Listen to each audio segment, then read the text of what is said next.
Baik, bismillahirrahmanirrahim. Assalamualaikum warahmatullahi wabarakatuh. Waalaikumsalam warahmatullahi wabarakatuh, Pak.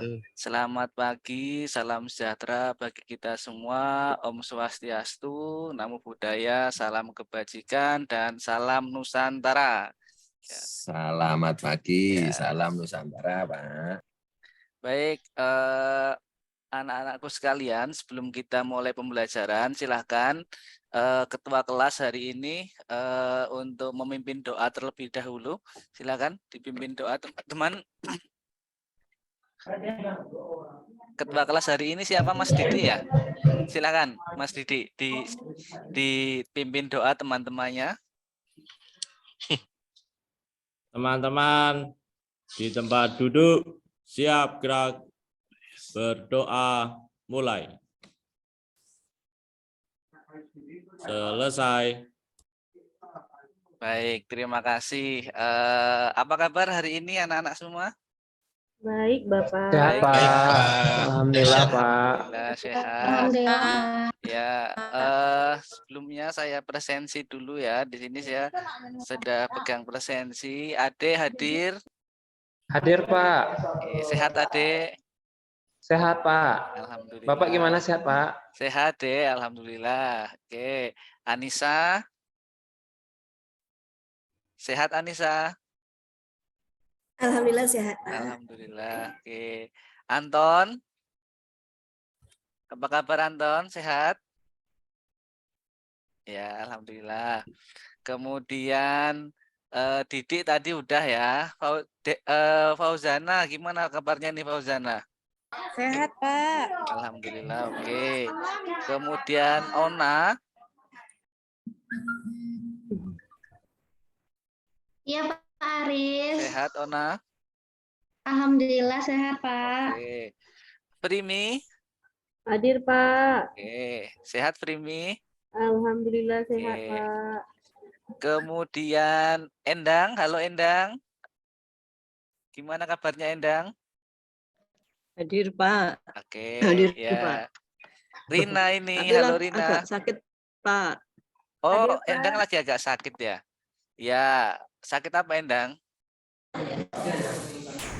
Agak pusing nggak? Berat, Pak. Oh Sama iya, oke. Jaga kehujanan kesehatan kemarin. ya. Karena Pusing memang banget. lagi musim sekarang ya. Jadi tetap jaga kesehatan. Terus kemudian juga Iya, makan dan Pak. istirahat yang cukup. Rina hadir ya, Rina? Sehat? Hadir, Pak. Ya. Oke, Ya. Haskem. Haskem, sehat Haskem? Alhamdulillah, Pak Aris. Oke, alhamdulillah. Baik, sudah semuanya ya. Pagi hari ini kita akan belajar bersama-sama dan apa yang akan kita pelajari tentunya adalah lanjutan dari materi kemarin. Kalau materi kemarin kita sudah selesai membahas tentang asal mula nenek moyang bangsa Indonesia, ya kan? Kemarin Pak Riswa sudah belajar beberapa teori-teori yang mengatakan tentang dari mana sebenarnya asal-usul nenek moyang bangsa Indonesia. Ya. Kali ini kita akan belajar apa? Ada yang tahu? Hindu-Buddha. Hindu-Buddha. Oke, baik. Bapak akan share screen dulu ya. Silahkan nanti disimak. Ini nih.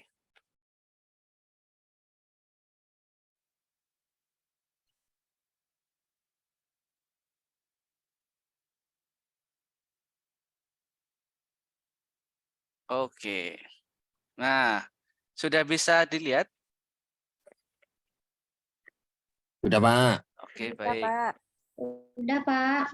Baik. Nah, di sini ada dua buah gambar, anak-anak sekalian. Kalau menurut kalian coba, ini gambar apa? Ogoh-ogoh, Pak. Ogoh-ogoh, betul. Yang kedua apa ini? Candi, Pak. Candi Pak. Candi ya. Nah, di sini ada gambar ogoh-ogoh, kemudian ada gambar candi. Nah, kira-kira apa yang bisa para siswa mungkin deskripsikan dari dua gambar ini? Kalau ogoh-ogoh itu apa ya kira-kira ya? Kalau ogoh-ogoh itu apakah ini merupakan sebuah acara apa pawai atau apa? Mungkin ada yang bisa berpendapat. Saya Pak, Anton, ya. kalau saya tidak salah ya Pak, Ya. ogoh-ogoh itu penolak bala ya Pak ya? Ya, oke. Betul. Kemudian yang lain? Yang lain ada yang berpendapat? Itu Bali sama Magelang, Pak. Oke, ya betul juga. Ini gambar ya, gambar ogoh-ogoh, kemudian juga apa namanya Candi Borobudur. Nah, tadi benar yang disampaikan oleh Anton ya dan Andra ya. Ogoh-ogoh ini salah satu simbol dari masyarakat Hindu di Bali ya sebagai simbol apa berhala seperti itu dan biasanya ogoh-ogoh ini akan selalu ada dalam setiap upacara ya upacara umat Hindu di Bali seperti itu. Kemudian ini yang di bawah ini adalah gambar umat Buddha yang berada di Candi Borobudur yang sedang merayakan Hari Raya Waisak beberapa waktu lalu. Nah, oleh karena itu ya, sebagai negara yang besar kita tahu agama Hindu dan Buddha itu ada di Indonesia ya, kemudian bercampur dengan apa namanya kebudayaan yang ada di Indonesia sehingga kemudian dua agama ini mewarnai kultur di Indonesia dan ketika kita akan tarik ke belakang ya maka kemudian nanti kita juga akan mengetahui banyak sekali peninggalan-peninggalan Hindu Buddha yang ada di Indonesia seperti itu. Nah, baik selanjutnya kita lanjutkan ya. Nah, jadi dari dua apa namanya pengantar tadi, apa yang akan kita pelajari? Kita akan belajar bersama siswa-siswa semua tentang bagaimana masuknya agama dan kebudayaan Hindu-Buddha di Indonesia. Nah, selanjutnya tujuan pembelajarannya apa? Kita mau belajar apa nih kira-kira ya? Tujuannya tuh apa kita belajar ini? Yang pertama ya harapannya para siswa nanti ketika belajar materi ini maka siswa mampu untuk menganalisis proses masuknya agama Hindu Buddha ke Indonesia. Kemudian para siswa juga diharapkan mampu untuk menganalisis ya kekuatan dan kelemahan masing-masing hipotesis masuknya agama dan kebudayaan Hindu-Buddha di Nusantara. Kemudian materi pokoknya apa? Ya, materi yang akan kita pelajari tentang proses masuknya agama Hindu-Buddha ke Indonesia dan teori-teori masuknya agama Hindu-Buddha ke Indonesia. Baik, sampai sini ada yang ingin ditanyakan atau kita lanjut dulu? Lanjut, Pak. Lanjut ya, baik. Oke, nah dikasih info Mas. Nah, ini beberapa fakta ya sebelum kita masuk ke materi ya. Mungkin ini juga bisa menjadi tambahan pengetahuan juga bagi kita semua bahwa ternyata ya dari sekitar 237.641.326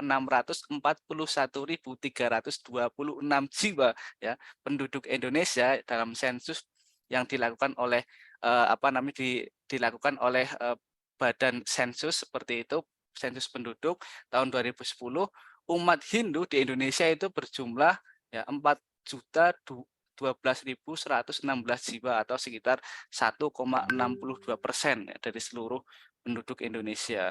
Dan 80% dari itu ternyata bermukim di Pulau Dewata Bali ya. Kemudian juga ya fakta selanjutnya bahwa pengikut Hindu di dunia itu diperkirakan mencapai 1 miliar jiwa atau sekitar 14% dari penduduk di Indonesia ya. Nah, kemudian ya ternyata ya agama Hindu itu diyakini sebagai agama tertua di dunia ya. Karena diperkirakan agama ini itu sudah ada sekitar 5.000 tahun sebelum Masehi seperti itu.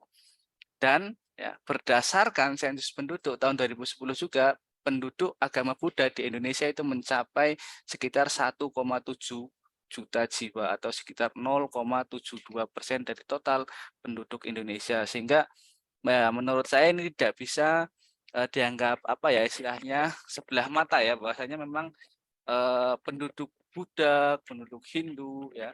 Ini juga merupakan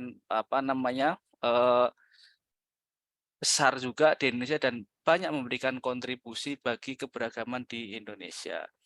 Baik, selanjutnya, nah, bagaimana ya agama Hindu Buddha itu masuk ke Nusantara? Ya, oke.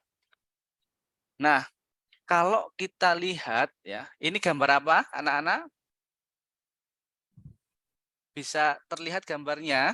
Bisa, Bisa, Pak. Pak. Nah, Gambar Indonesia, peta. Pak. Gambar peta, betul sekali Anton. Nah, kalau kita lihat ya gambar peta ini kita bisa melihat bahwa letak Indonesia ya yang sangat strategis karena berada di antara dua benua ya, yaitu benua Asia dan benua Australia, kemudian juga di antara dua samudra ya, Samudra Hindia dan Samudra Pasifik ya. Semenjak jalur sutra itu tidak lagi menjadi jalur utama untuk perdagangan internasional pada saat itu, maka kemudian pedagang-pedagang dari India, ya, dari Cina itu banyak yang kemudian melakukan aktivitas perdagangannya ya melalui jalur Selat Malaka ini ya. Jadi disinilah kemudian nanti ya akan terjadi interaksi antara orang-orang pribumi ya, orang-orang di Nusantara dengan orang-orang dari India dan dari Cina yang kemudian nanti akan membuat agama ya dan kebudayaan Hindu Buddha itu masuk ke Nusantara seperti itu. Baik, kita lanjutkan. Nah, ada beberapa teori ya para siswa sekalian terkait dengan masuknya agama Hindu dan Buddha di Nusantara ya. Yang pertama ini kita kenal namanya teori Brahmana ya. Apa sih teori Brahmana itu ya? Jadi ya, teori Brahmana ini adalah ya teori yang dikemukakan oleh J.C. van Leur ya. Ini seorang sejarawan dari Belanda seperti itu ya. Yang kita tahu tentu saja ya tokoh-tokoh dari Belanda itu banyak kemudian muncul pada saat itu untuk meneliti tentang kebudayaan, tentang sejarah Indonesia seperti itu. Nah, menurut J.C. van Leur ini ya beliau berhipotesis bahwa agama Hindu itu masuk ke Indonesia dibawa oleh kaum Brahmana ya. Kaum Brahmana itu kalau dalam agama Buddha ada yang tahu ini kasta yang keberapa? Coba ada yang tahu enggak? Ona mungkin? Sama Pak Aris. Pertama ya. Kalau Kasta pertama, Pak. iya Yang betul. pertama. Kalau Brahmana itu kaum apa itu? Pedagang kah atau apakah? Pendeta, Pak. Pendeta atau Pak, pemuka pemuka ya. agama. Betul. Nah, oke. Betul ya, betul sekali. Jadi teori Brahmana mengupakan bahwa agama Hindu masuk ke Indonesia itu dibawa oleh kaum Brahmana karena hanya kaum Brahmana lah yang kemudian berhak ya untuk mempelajari dan mengisi ya, mengerti isi kitab suci agama Hindu yaitu kitab Veda seperti itu. Nah, ini yang pertama. Kemudian yang kedua ya ada namanya kemudian teori kesatria ya. Teori kesatria ini ya mengemukakan bahwa agama Hindu itu ya dibawa atau masuk ke Indonesia ya oleh kaum kesatria atau golongan prajurit ya. Karena pada saat itu ada sebuah kekacauan politik atau peperangan di India pada sekitar abad ke-5 Masehi ya. Maka kemudian prajurit yang kalah perang itu terdesak dan kemudian keluar dari wilayah India untuk kemudian menyingkir ke wilayah lain dan kemudian sampailah ke Indonesia seperti itu. Nah, teori ini ya dikemukakan oleh Profesor Dr. Insinyur J.L. Mons ya. Nah, ini adalah teori yang kedua. Nah, selanjutnya ada juga yang namanya teori Waisa. Nah, teori ini ya dikemukakan oleh Dr. N.J. Crom ya, atau Nicholas Johannes Crom ya. Beliau ini juga adalah seorang peneliti sejarah, seorang arkeolog ya, yang berasal dari Belanda seperti itu. Dan menurut beliau, agama Hindu itu masuk ke Indonesia dibawa oleh kaum pedagang ya, atau orang-orang Waisa seperti itu yang datang ke Indonesia untuk berdagang seperti itu.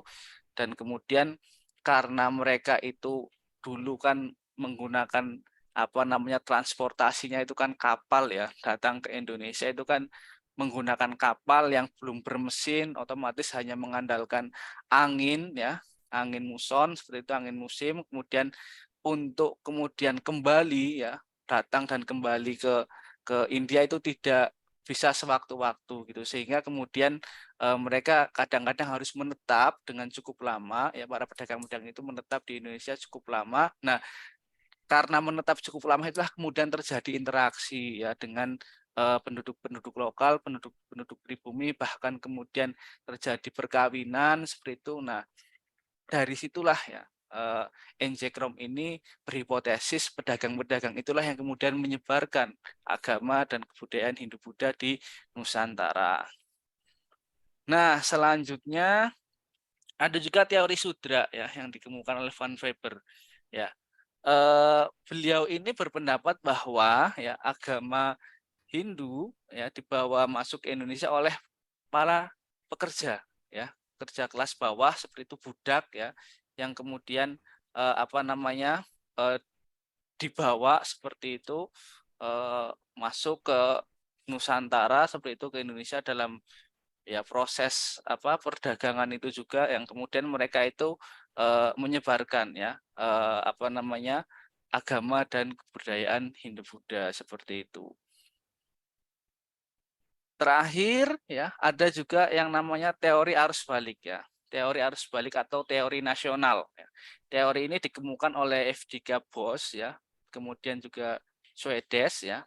Menurut beliau bahwa bangsa ya Indonesia yang berdagang ke India pulang dengan membawa agama dan kebudayaan Hindu atau sebaliknya ya. Orang-orang Indonesia ya atau raja dalam hal ini mengundang para Brahmana ya, kemudian para Brahmana menyebarkan agama dan kebudayaan Hindu-Buddha di Indonesia. Nah, ini di sini ya kalau kita bandingkan dengan 4 teori tadi ya, maka kalau secara garis besar kita bisa mengelompokkan antara yang hipotesis atau teori yang pasif ya dan yang aktif gitu. Yang pasif itu artinya bangsa Indonesia itu hanya menerima saja, dan kalau yang aktif bangsa Indonesia juga turut berperan aktif ya. Artinya turut berperan aktif untuk belajar juga tentang agama Hindu ya kepada kaum Brahmana. Hal ini bisa dilihat dari adanya sebuah prasasti Nalanda seperti itu, yang mana di situ bisa membuktikan bahwasanya ternyata pada saat itu raja ya di Sriwijaya itu juga mengirimkan para pendeta kemudian pembelajarnya gitu kan dari Sriwijaya untuk belajar agama Hindu di India pada saat itu. Nah, sampai di sini mungkin ada yang disampaikan, ada yang ditanyakan anak-anakku semua. Cukup jelas ya? Apakah ada pertanyaan? Kalau tidak ada pertanyaan, saya punya sebuah video yang ini bisa menambah wawasan untuk anak-anak semua. Ada pertanyaan atau lanjut? Lanjut, Pak. Oke, baik. Kita lanjutkan. Nah, yo guys, jumpa lagi di Historik Indonesia. Pada episode kali ini kita bakalan membahas mengenai proses masuknya agama Hindu dan Buddha ke Indonesia. Bagaimana? Oke, sebelum dilanjutkan, suaranya bisa terdengar dengan jelas videonya? Terdengar, Pak. Pak Oke, baik. Aris. Kita saksikan video singkat ini ya, semoga bisa menambah nanti wawasan para siswa sekalian. Agama Hindu dan Buddha bisa masuk dan menyebar di Indonesia? Untuk menjawab pertanyaan tersebut, kurang lebih ada 4 teori yang dapat menjelaskannya guys. Teori-teori tersebut adalah teori Brahmana, teori Ksatria, teori Waisya, dan teori arus balik. Sebenarnya ada satu teori lagi, yaitu teori Sudra yang dikemukakan oleh Van Weber. Namun teori ini terbilang lemah dan tidak sekuat 4 teori lainnya. Oke guys, langsung saja. Teori pertama, teori Waisya.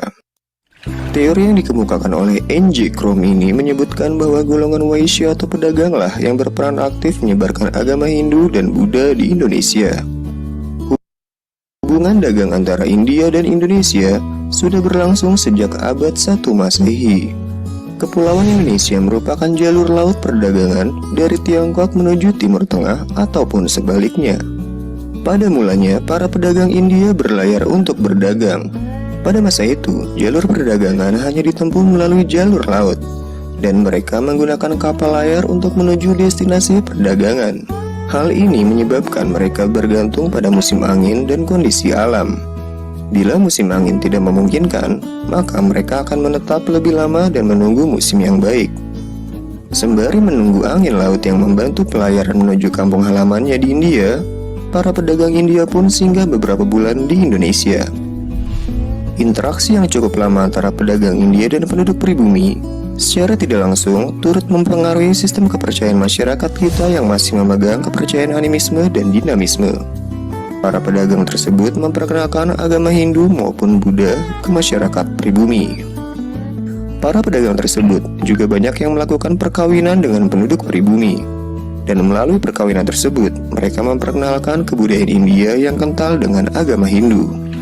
Meskipun teori ini cukup kuat, namun juga ada beberapa sanggahannya guys. Yang pertama adalah golongan Waisya ini tidak dapat menguasai bahasa Sanskerta dan huruf Pallawa, di mana bahasa dan huruf tersebut digunakan pada kitab Weda.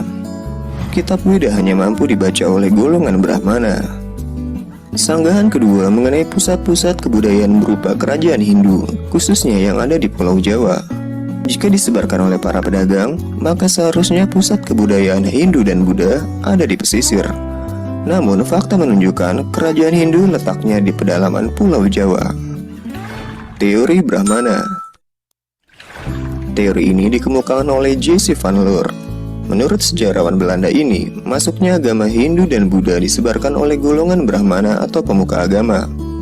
Menurut van Leur, para Brahmana datang dari India ke Indonesia atas undangan pemimpin suku dalam rangka melegitimasi atau meresmikan diri mereka sehingga setaraf dengan raja-raja di India. Sebelum masuknya agama Hindu dan Buddha ke Indonesia, sistem kemasyarakatan bangsa kita masih memegang sistem adat di mana kepala suku adalah pemimpin masyarakat guys. Jika ditelusuri dari kerajaan Hindu pertama di Nusantara yaitu Kerajaan Kutai, maka agama Hindu disebarkan sekitar abad 4 Masehi. Dasar teori ini yaitu pengamatan terhadap peninggalan kerajaan-kerajaan di Indonesia, khususnya prasasti yang tertulis, di mana huruf Pallawa terukir dalam prasasti dan berbahasa Sanskerta. Brahmana adalah satu-satunya golongan yang mampu menguasai bahasa Sanskerta dan huruf Pallawa. Teori ini juga memiliki sanggahan guys. Meskipun hanya Brahmana saja yang bisa membaca kitab Weda, namun, terdapat pantangan di mana para Brahmana pantang untuk menyeberangi lautan. Untuk mencapai Indonesia, pastinya harus menyeberangi lautan ya guys. Teori Kesatria. Teori ini didukung oleh Frederick David Kahn Bose, Ramesh Chandra Majumdar, dan J.L. Mons.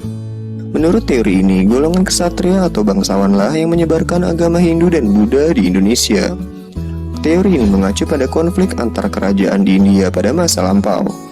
Peperangan yang terjadi di antara kerajaan-kerajaan tersebut menimbulkan pihak yang menang ataupun kalah. Raja dan prajurit yang kalah biasanya terusir dari wilayah kerajaannya, dan kemudian mereka menjauh dari wilayah sengketa. Golongan kesatria tersebut diduga mendirikan koloni baru di Asia Tenggara hingga ke Indonesia. Kelemahan teori ini yaitu selama ini belum ada ahli yang dapat menemukan bukti-bukti yang menunjukkan adanya ekspansi dari prajurit-prajurit India ke Kepulauan Indonesia. Teori arus balik. Teori yang dikemukakan oleh Bosch dan George Squedes ini menyebutkan bahwa orang Indonesia lah yang berperan aktif menyebarkan agama Hindu dan Buddha. Mengapa demikian? Orang-orang Indonesia mempunyai kepentingan untuk datang ke India dalam rangka mempelajari dan memperdalam agama Hindu dan Buddha. Hal ini tertuang dalam prasasti Nalanda yang menyebutkan bahwa Raja Balaputra Dewa dari Sriwijaya telah meminta kepada Raja di India untuk membangun wihara sebagai tempat menimba ilmu pelajar-pelajar dari Sriwijaya. Setelah belajar di India, orang-orang Indonesia tersebut pulang ke tanah air dan menyebarkan agama Hindu dan Buddha. Mereka itu terdiri dari kaum terpelajar yang mempunyai semangat untuk menyebarkan agama Buddha. Kedatangan mereka disambut baik oleh tokoh masyarakat setempat. Demikianlah pembahasan mengenai proses masuk dan berkembangnya agama Hindu dan Buddha di Indonesia. Semoga dapat bermanfaat bagi kita semua. Sampai bertemu di episode berikutnya. Akhir kata, salam jas merah. Jangan sekali-kali meninggalkan sejarah. Oke, baik, terima kasih. Boleh tepuk tangan para siswa semuanya. Oke. Baik, dari video yang baru saja saya tampilkan, mungkin ada komentar dari teman-teman semua, siswa-siswa semua.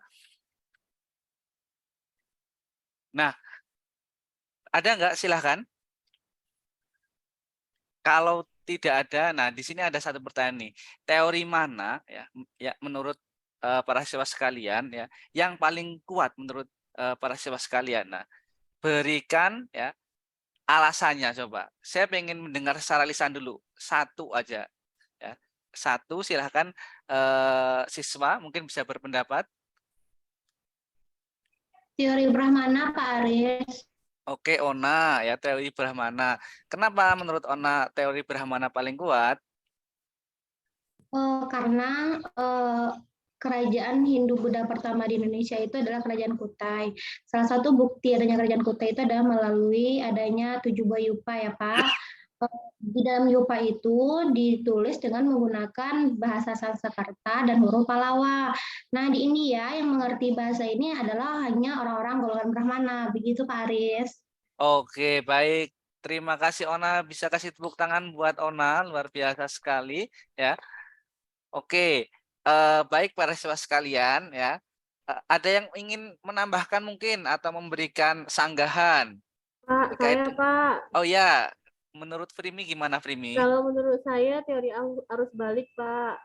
Kenapa Primi? Alasannya? Kenapa? Karena kalau dari teori Brahmana itu sendiri, orang Brahmana itu kan orang suci, Pak. Mereka kan Ya. tidak diperbolehkan untuk menyeberangi lautan. Jadi ajaran Hindu Buddha itu dibawa ke Indonesia dan dikembangkan oleh orang Indonesia sendiri dengan cara raja-raja yang ada di tanah air mengundang para raja-raja yang ada di India untuk melegitimasi kekuasaannya, Pak. Begitu. Terima kasih, Pak. Oke, baik. Terima kasih Primi. Ya, tepuk tangan juga buat Primi. Oke.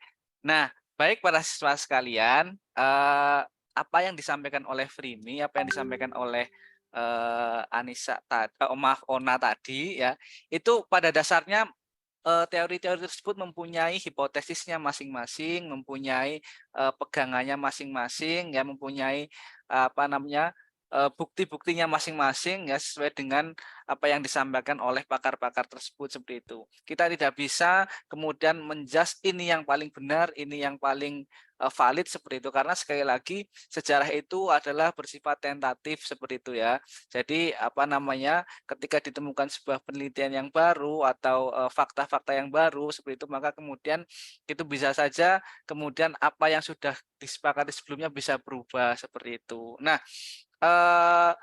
selanjutnya Bapak kemudian sudah menyiapkan kuis sebenarnya ya. Nah, tapi ya sebagai bahan bacaan para siswa semuanya ya untuk memperdalam apa yang tadi sudah kita bahas semua, silakan nanti ini bisa menjadi bahan bacaan dan sumber referensi. Nanti di sini Bapak sudah men-share beberapa tulisan-tulisan, beberapa sumber tentang materi yang kita bahas, kemudian ada beberapa video juga seperti itu. Nah, jika tidak ada yang ditanyakan lagi ya, ini nanti bakal Bapak share juga di chat seperti itu ya. Kemudian kalau tidak ada pertanyaan lagi, ya Bapak punya kuis ya. Ini bisa para siswa semuanya nanti kerjakan ya. Kita bareng-bareng. Semoga ini lancar kuisnya. Kita punya kuis online. Sebentar, Bapak siapin dulu ya. Sebentar. Oke. Bapak siapkan.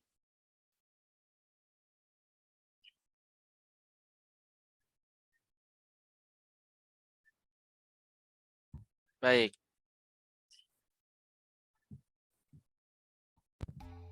Nah,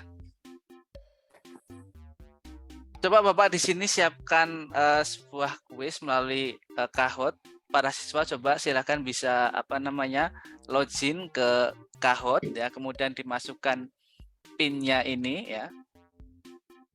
Saya masukkan di ini aja, boleh di chat. Silakan ini PIN-nya.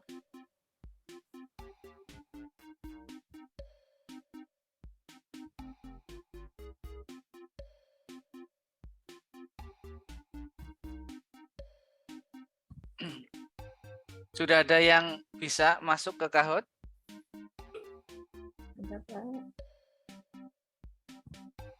Ini masih waiting, belum ada yang bisa masuk. Coba.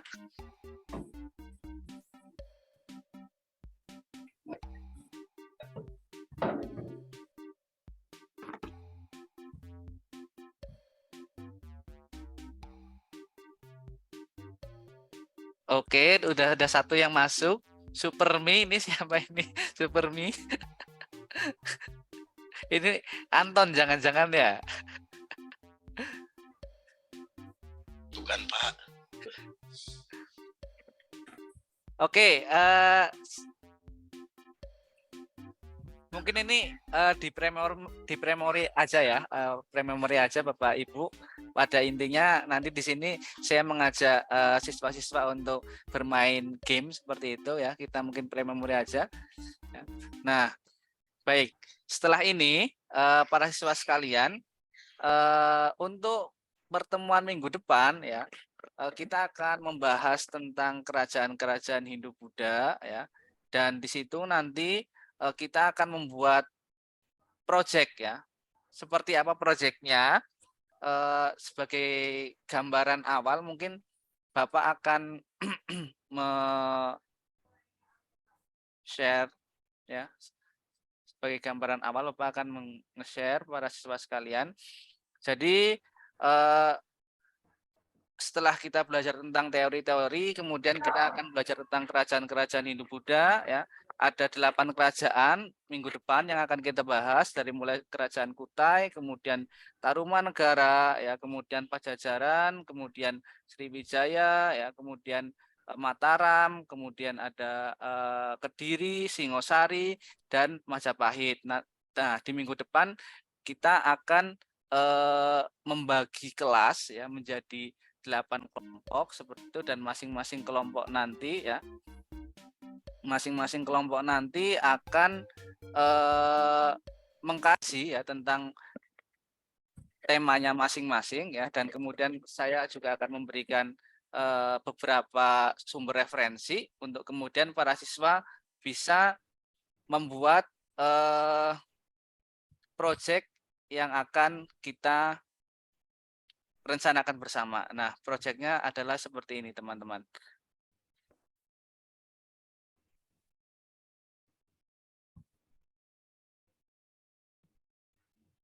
Nah, ini nanti akan saya share juga di LMS ya, di LMS akan saya share terkait dengan proyeknya akan seperti apa. Jadi di sini nanti para siswa diharapkan bisa membuat sebuah diorama tentang kerajaan-kerajaan Hindu-Buddha nantinya ya. Terus kemudian ini terkait dengan kompetensi yang harus dicapai, terus kemudian tentang alokasi waktunya, dan ini yang paling penting tentang teknisnya ya. Jadi para siswa nanti membuat diorama kerajaan Hindu-Buddha yang terbuat dari bahan dasarnya boleh kertas kardus, kertas karton, atau kertas triplek, atau triplek seperti itu, yang kemudian itu juga boleh dikombinasikan ya.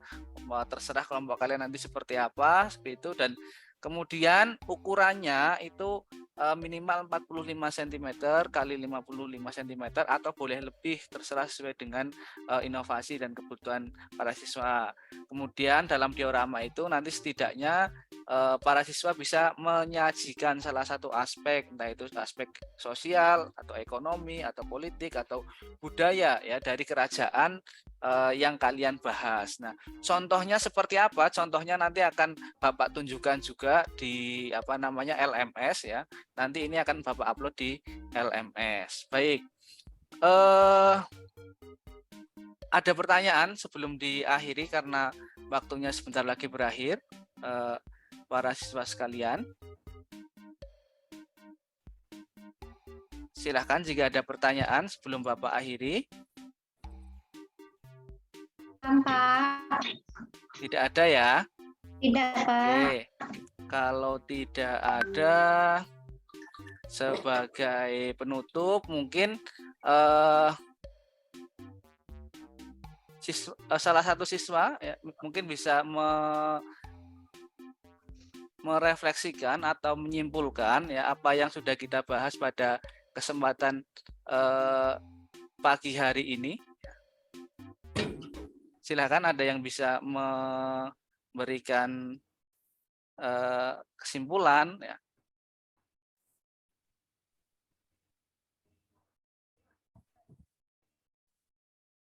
Ada, silakan.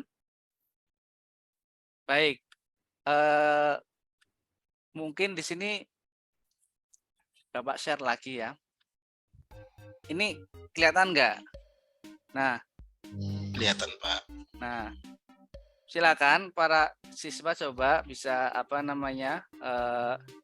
ini namanya aplikasi Mentimeter ya. Mentimeter ini. Nah, saya minta siswa silahkan bagaimana tanggapannya terkait dengan perasaan Anda setelah mengikuti pembelajaran ini ya. Ini para siswa bisa login ke Mentimeter, kemudian ini nanti kodenya, kemudian nanti para siswa bisa langsung mengetikkan di situ bagaimana perasaan Anda setelah mengikuti pembelajaran ini. Nanti ini langsung tertulis di sini ya, seperti itu.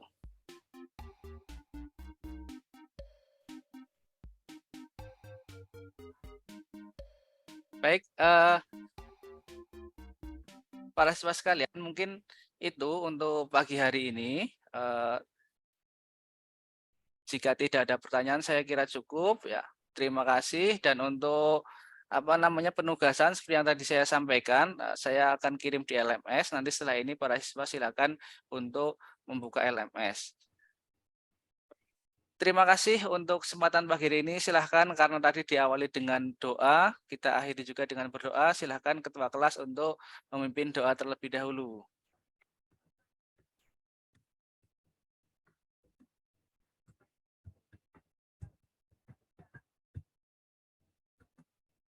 Ketua kelas tidur ini.